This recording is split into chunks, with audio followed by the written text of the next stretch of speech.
From CBS News Bay Area, this is the Morning Edition. Thank you for joining us this morning. It's Thursday, December 14th. Let's get going. The House has now spoken, and I think pretty loudly, pretty clearly. A clear message from Republicans greenlighting a formal impeachment inquiry into President Joe Biden. What the investigation means going into an election year, as Democrats say, this is only about politics. Very simple moves. If you could move, you could defend yourself. Worried for their own safety, many in the Bay Area Jewish community turning to an old practice to feel protection in the face of rising hate. I think after all these years, we get tired of each other, but we don't seem to have. Side by side in service. Meet a San Francisco couple making sure everyone has food to eat as they build bridges in our community. As you know, I'm not one to apologize for things I meant to do, but I do apologize to you, sir. He says he's sorry, while the NBA signals words don't cut it anymore. Questions about the swing and the stigma that may follow Draymond Green's career forever. So many country music songs that could be made out of saying, I'm sorry, but will it stick? Good morning, I'm Reed Cowan. And I'm Nicole Loomis. I thought you were going to say, I don't apologize for things I meant to do. I mean, that sounds like it could be top of the billboard. Gianna is off today. She chose the worst day to be off because we are talking Draymond Green and that indefinite suspension. Indefinite is the key word because we don't know how long he's going to be out, but he's going to be out for a while, Reed. Indefinite's not never, everybody. So if you're still a fan, there's still hope. But later today there's going to be a news conference about that, so we'll learn a little bit more. We're watching that. We're also watching the weather, taking a live look outside on this beautiful Thursday morning. The sun is up, and here is our view right there. You see the Salesforce camera, and then jumping across the bay over into the East Bay. And let's talk to Jess about the weather, because I felt like it was a little cold when I woke up this morning. It was freezing, and that was a Cotton Candy Sky, which I feel like is another country music song that we could write here. So many country songs to dive into this morning. Let's start off with the lack of fog. That's what I would call this one. Yesterday, we were dealing with a dense fog advisory just around this time, but that's not the case this morning at all. Down into the Santa Clara Valley we go. We have a beautiful sunrise this morning with 40s widespread throughout the Bay Area, anywhere from San Jose down into Los Gatos, off into the East Bay near Antioch, Concord, Livermore. We are off to a brisk, cool start, so grab the jacket before you head out the door. If you need to take the dog out real fast, maybe just let them go out in the backyard on their own. Let them be chilly out there. Now, this is what it's looking like right now. San Francisco sitting at 48 degrees. Above me is a live look from our rooftop cam here at KPIX, and we can actually see the Bay Bridge. Visibility is great this morning. No fog in sight, at least compared to yesterday's patchy conditions up into the North Bay. It's looking a lot better this morning for us out there on the roads. Reed's going to have our traffic coming up in just a bit. This is a live look right now from San Francisco, where it is dry today, dry tomorrow, dry into Saturday with some warm temperatures, and then Sunday rolls around and suddenly we're talking about heavy showers returning into the forecast. An atmospheric river, that's what it's starting to turn out to be. Watch this happen as we extend into this weekend. This cutoff low starts to swirl in a lot of moisture from the south. That's going to pull up into the coast of California. We're going to be seeing rainy conditions heading into this weekend and early next week. Now, since October 1st, which is our annual rainfall season, that's where at least when we start it, we've seen about 2.5 inches near San Francisco, closer to 3 inches in areas like Santa Rosa, but that's still below average for this time of year. I'm going to have more on what this new system could do for us and how much it could help out coming up in a bit. But for now, Reed, how are the roads out there? Let's take a look, my friend. Here's an overview look at your Bay Area roadways this Thursday morning. Slow conditions seen in certain areas, as well as some accidents to tell you about. At the top of the 7 o'clock hour, checking into the Altamont Pass for our super commuters. We can tell you traffic is slow, especially due to a crash. One lane is blocked there, and that's why there's that extra buildup, so just budget your time. About a 51-minute drive from 205 to 680. Hey, metering lights are on at the Bay Bridge as you head into San Francisco. This is what it's like every morning. Stop and go. Pack your patience. I recommend a good book on tape. About a 16-minute drive from here entering into the city. Well, let's talk politics now. Republicans greenlit a major step forward in their work and hope to impeach President Joe Biden. Republicans unanimous in their vote and their belief that the president may have benefited from his son's foreign business dealings. So let's put this into perspective. We are going into an election year. President Biden wants a second term, so his side of the aisle, you know what they're going to say. They're saying this is a political stunt that's well-timed. So far, we're watching. The GOP has not publicly released evidence backing up any of their claims. So that's part of this vote, to be able to subpoena and get more information. This comes the same day as President Biden's son, Hunter, defied a congressional subpoena to testify.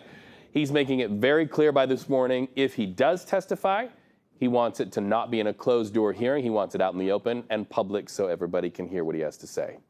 While this played out, President Biden met with family members of the 8 Americans who are still being held hostage by terror group Hamas. The president supporting Israel and the work to rescue hostages. You see them on your screen right there. He's also, though, criticizing what he calls Israel's indiscriminate bombing in Gaza. This comes as our nation's national security advisor is there in Israel today, boots on the ground, to speak with Prime Minister Benjamin Netanyahu about reducing harm to Palestinian civilians. Well, we know this, that American troops are not boots on the ground in Gaza, but our military is in the region and they are offering assistance. That assistance takes money and backing from Washington, D.C., looking live at our nation's capital right now, where so many are aware that back home, the Senate passed a critical defense policy bill. What does it do? Well, it gives troops a pay raise, about 5.2% increase. By the way, if you're keeping track, that's the biggest raise for them in more than 2 years. However, this bill is packed with other things. It's controversial in that it allows warrantless surveillance of foreign nationals. The bill goes back to the House next. It is not expected to be a smooth sail there. Well, coming home now, there's a problem in Santa Rosa. We know this, school violence, and parents are stepping forward. They're demanding solutions. In fact, there was a packed school board meeting last night. We were there as police officers take their positions at high schools and middle schools. So this is a change because we know this. 3 years ago, leaders booted officers from Santa Rosa campuses. Now, for at least 2 weeks, officers will be back. Even with reports of weapons on campus and some violence, parents don't like bringing officers back. In fact, a lot of parents standing there say they want more mental health services on campus. And you know, to that end, the personal stories are heartbreaking. We listened to a mom talking about the extremes she had to go to just to protect her son from being bullied. I complained many times to the school, and the school basically sometimes say, oh, it's okay, we're going to talk with the perpetrator, we're going to talk to the parents, but that happened 3 times to my kid, and I decided to talk with the principal, and I said, if this not stop, I'm going to sue the school and the district, and at that point, they do something. That's Parent Rocio there. Over the past 2 weeks, there have been violent incidents at 3 Santa Rosa campuses: Herbert Slater Middle School, Santa Rosa High, and Montgomery High. In fact, the latest incident, look at this evidence photo from police. It happened yesterday at Herbert Slater Middle School. In this case, a 14-year-old from a different school entered campus and was arrested, and this is the knife they found. Well, meanwhile, to sports, the Warriors are headed to L.A. to play the Clippers tonight, trying to snap a 6-game losing streak on the road, but they'll be without star forward Draymond Green. The league has decided to suspend Green indefinitely after getting his 3rd ejection of the season this week. The NBA says the suspension takes into account Green's repeated history of unsportsmanlike conduct. Now, if you didn't see his most recent ejection, take a look here. Green says he was trying to sell a foul call with his arms, but he ended up hitting Sun center Yusuf Nurkic right in the face. After the game, Green even apologized to Nurkic, but that didn't sway the league's decision. The indefinitely part is new for him, but the suspension thing, well, that's not. Draymond has been ejected 19 times in his career. It's the most out of any active NBA player, and he's been suspended 6 times. And this one is going to cost him, here are the numbers, about $153,000 per game if the suspension is less than 20 games, $202,000 per game if he is out longer than that. So no timetable for Green yet. He's got 5 games for that Rudy Gobert chokehold. The NBA says to come back to playing basketball, he's going to have to meet certain league and team conditions. And for now, it seems like his current and previous public apologies just aren't enough. I was wrong for my actions that took place on Wednesday, and for that, I have apologized to my team. I have apologized to Jordan. They created Draymond rules before them don't work. Draymond won't be moved by no Draymond rules. I'll continue to play the game how I play the game, operate how I operate, be exactly who I am, because that leads to winning. I'm going to always be there for my teammates, and that's who I am. That's who I am as a teammate. That's who I am as a friend. If I'm your friend, I'm going to be there for you. Right, wrong, or indifferent. You look to your side, I'll be right there, if not in front of me. I hit him. So I do apologize to him, and I didn't intend to hit him. So I think you guys have known me long enough. If I intended to do something, I'm not apologizing for it.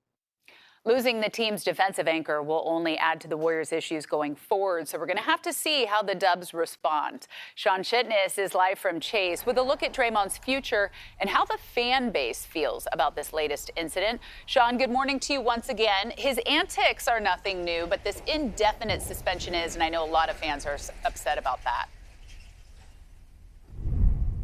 Nicole, good morning. Right, they are speaking out and not afraid to say how they feel, and those who would normally defend them, well, we're not really hearing from them just yet. Here's what we know at this point. Draymond Green can still practice with the team, and ESPN is reporting that he will be meeting with the general manager for the Warriors along with his agent today. They want to discuss counseling and help for him, figure out a path to move him forward. Now, as we said, Warriors fans have not been holding back on Green's recent conduct. Listen to what two brothers who are fans said about this in the North Bay.